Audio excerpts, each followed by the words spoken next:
Sziasztok! Pintér Kuti Andrea vagyok. Üdvözöllek benneteket a csatornámon. A mai napon a Canva mockupokat, illetve a Canva sablonterveket fogom nektek bemutatni.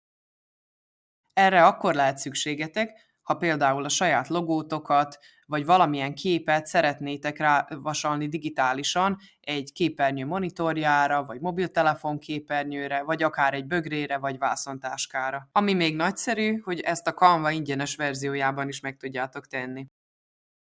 Vágjunk is bele. Most a Custom Size alatt beírok egy képméretet, megnyitom a vásznamat, elnevezem, hogy ugye később könnyebben megtaláljam a projektjeim között. Majd az opciók között megkeresem az app, vagyis az applikációkat, és ott rákeresek a mockup szóra, majd rákattintok. És itt megkeresem, hogy mire szeretném a képemet digitálisan rávasalni. Legyen mondjuk ez a bögre. Kinagyítom, hogy kitöltse a vásznat. Középre igazítom.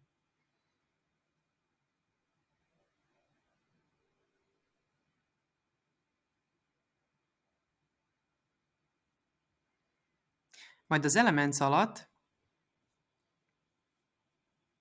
beírom például, hogy funny dog, majd rákattintok a fotókra, és keresek egy ingyenes képet, mivel ugye most az ingyenes verzióban vagyok, Canvában.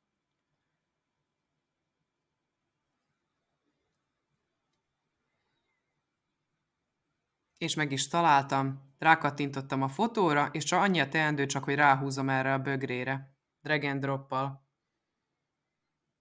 És el is készültem. Most egy videót fogok megmutatni, ugyanis videóba is bele lehet képet illeszteni. Most rákeresek a YouTube videó méretre.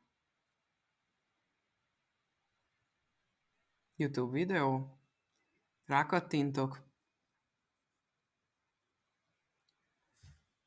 Amikor megnyílik a vásznam, akkor egyből megyek a mockup funkcióra, most már itt van a többi opció között, és a videók alatt rákattintok az összesre, hogy megnézzem, milyen videók vannak. Kikeresek egyet, ami nekem tetszik, ráillesztem a vásznamra, elindítom a videót, hogy lássátok, hogy miből áll. Most az Elements alatt keresek egy képet, amit ráillesztek erre a középső vászonra.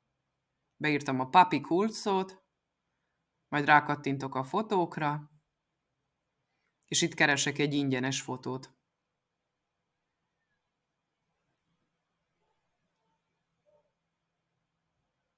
Legyen mondjuk ez a kis tacskó, és annyi a dolgom, hogy drag and droppal ráhúzom erre a középső elemre.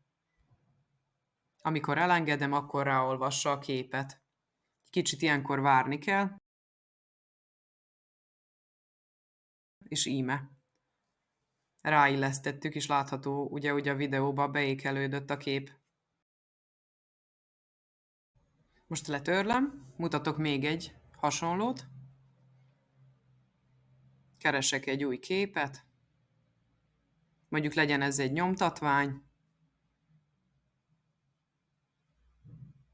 Itt látható, hogy mi mindenre tudjátok rávasalni a képeiteket.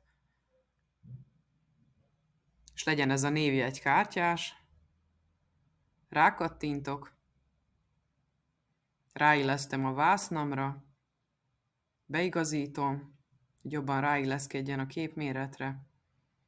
Az Elements alatt beírom a cute kult szót, és legyen mondjuk ez a nyuszis kép. Rákattintok, majd drag and droppal ráviszem az üres névjegykártyára, és kis idő múlva meg fog jelenni a kép. Na most látom, hogy pontosan nem illesztette rá, van egy alsó és felső fehér sáv, ezért rákattintok itt az Edit gombra, majd a Fill opcióra, és megnyomom az Apply Changes. És most tökéletesen ráillesztettem a képre. Most már csak annyi a teendő, hogy elmentem az így kapott képet, JPG vagy PNG formátumban, és a download opcióra kattintok. Ha tetszett a videó, lájkoljátok, és iratkozzatok fel a csatornára a következő videókért. Sziasztok!